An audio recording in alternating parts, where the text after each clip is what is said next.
Shalom, hatukomi.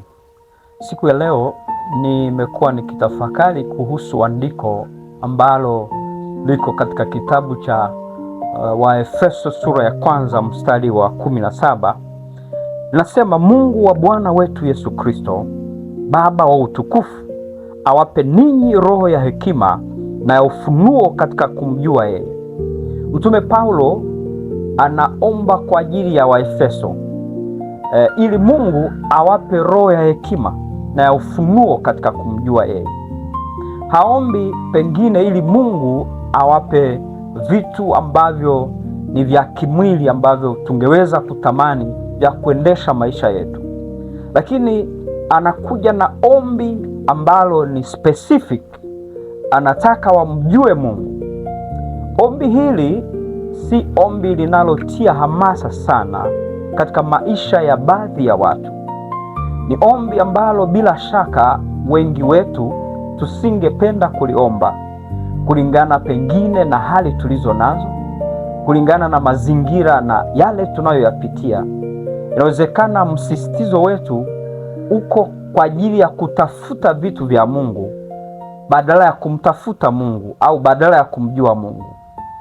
Wakati mwingine ni vigumu kumwomba Mungu usiyemjua.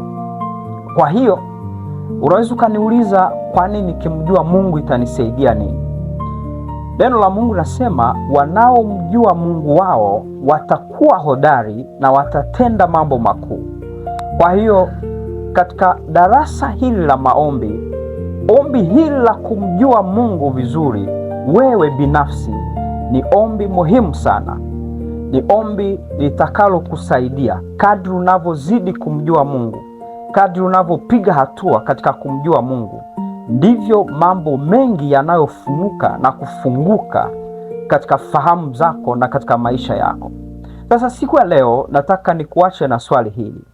Je, wewe kwenye orodha yako ya maombi, katika maisha yako ya kila siku ya maombi, msisitizo wako uko wapi?